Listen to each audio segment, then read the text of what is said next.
je veux rassurer Mme Asselin que, d'une part, oui, c'est sûr, je les ai compétentes, j'ai formé des gens là-dedans, et d'autre part, euh, je veux la rassurer que si j'ai pris ce mandat-là, c'est parce que j'avais les compétences de le faire, parce que sinon, je ne l'aurais pas pris. L'idée qu'il y a derrière tout ça, c'est d'aider les décideurs, les élus, à avoir les meilleurs outils de gestion. C'est la seule raison.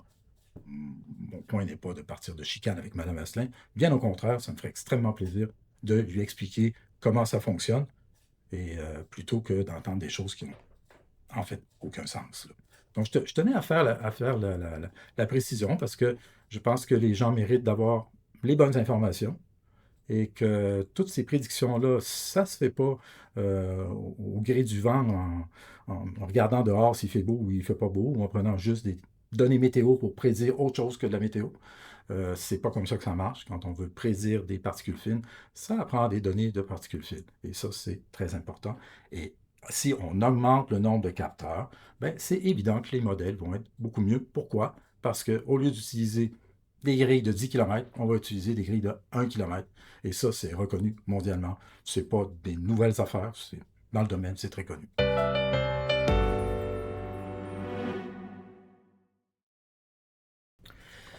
Euh, En fait, je m'adresse à vous aujourd'hui parce que j'ai été quand même assez surpris de la réaction de la responsable du dossier de gestion des particules fines à Québec, Mme Asselin. Sa réaction dans les médias euh, concernant certaines affirmations que j'ai trouvées vraiment étranges. La première étant que, apparemment, selon elle, elle n'utilise pas des données de particules fines dans les modèles de prédiction des données de particules fines.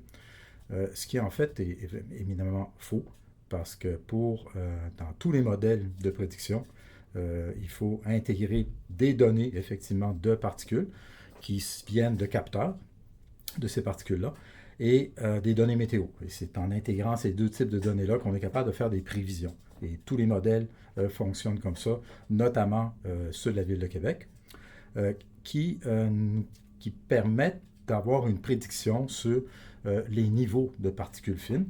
Et lors la dernière ordonnance d'interdiction d'utilisation des poêles et foyers au bois, on parlait d'une prédiction de 25 microgrammes au mètre cube de particules fines qui justifiait cette interdiction-là qui était basée sur une projection de concentration à ce niveau-là de 48 heures à 72 heures, c'est-à-dire pendant un certain temps. Donc, c'était vraiment une projection qui est faite avec des modèles.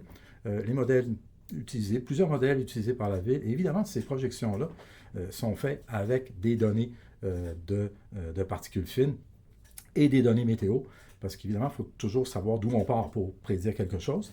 C'est un petit peu comme si on voulait prédire la température sans avoir de données de température. C'est un peu illogique, j'avoue que c'est extrêmement surpris de cette chose-là. Et notamment, évidemment, que la prédiction, que la décision, l'ordonnance se prend sur une évaluation de la projection de concentration. Et ça, ben, je crois que Mme Asselin doit nécessairement le savoir parce que c'est dans son communiqué de presse qu'elle a émis euh, le 1er février. Et c'est comme ça que le système fonctionne. Il est important de savoir que ce qu'on essaie de prédire, c'est des épisodes de smog avec des fortes concentrations de particules fines. Un smog, essentiellement, c'est composé de particules fines 2,5 microns et d'ozone. C'est ça un smog. Et les alertes de smog émises par Environnement Canada, c'est lorsque ces concentrations de particules fines sont 35 ou supérieures à 35 microgrammes au mètre cube. Donc, ce n'est pas le smog en tant que tel qui est nécessairement le problème, mais plus la concentration de particules qu'il y a dedans. Et ça, ben, on prévoit ça avec des modèles qui, évidemment, utilisent des capteurs.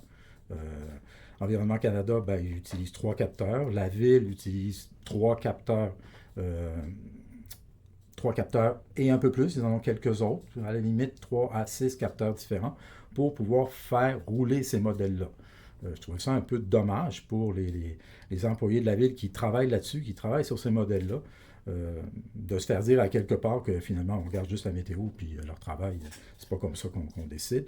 Ce qui en soit n'est pas vrai, parce que si on projette 25 microgrammes, ben, c'est sûr qu'on l'a calculé d'une façon ou une autre, et c'est inévitablement, on l'a calculé avec des données de capteurs. Et la problématique dans tout ça, quand je mentionne qu'il faut augmenter le nombre de capteurs, c'est qu'avec le faible nombre de capteurs, et ça, c'est pas juste à Québec, là, on le voit un peu partout sur la planète, on a une précision qui est à 60%. Qu'est-ce que ça veut dire, une précision à 60%?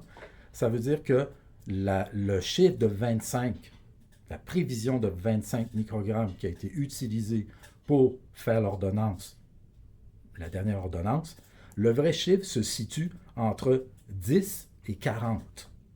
C'est quelque part entre 10 et 40 parce qu'on a une précision de 60% seulement. Et ça, les modèles sont comme ça. Les modèles de prévision de particules fines sont imprécis quand il n'y a pas beaucoup de stations. Pour les rendre plus précis, ça prend plus de capteurs. Et ça, c'est démontré. C'est démontré dans le rapport, c'est démontré dans la littérature scientifique. Si en mettant une 50 capteurs au total, on est capable d'avoir une précision à 15%, ce qui veut dire que le chiffre, le 25, pourrait être entre 21 et 29, ce qui en soi est déjà beaucoup plus précis. Donc, je tenais à rectifier ça parce que, à quelque part, c'est faux de dire qu'on prédit des particules fines sans avoir de données de particules fines et sans utiliser de capteurs. Ça n'a juste aucun sens. Donc, je pense que c'est important de le dire.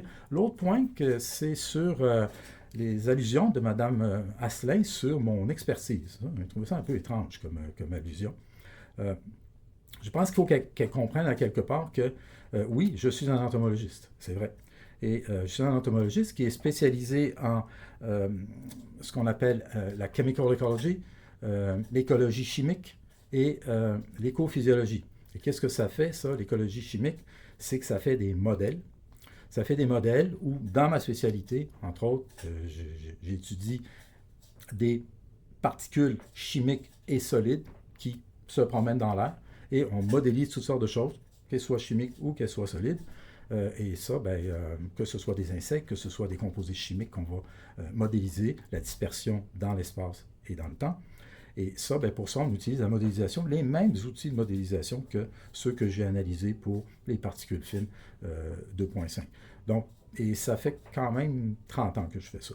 Fait que du Monte Carlo et toutes les techniques qui sont utilisées, même présentement, je suis en train de faire pour le gouvernement d'ailleurs, des analyses spatiales d'optimisation d'échantillonnage en fonction des plus récents outils d'analyse spatiale, variogrammes, etc.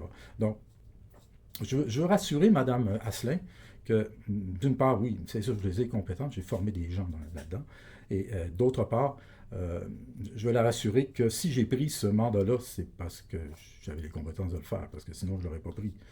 L'idée qu'il y a derrière tout ça, c'est d'aider les décideurs, les élus, à avoir les meilleurs outils de gestion. C'est la seule raison. Mon point n'est pas de partir de chicane avec Mme Asselin.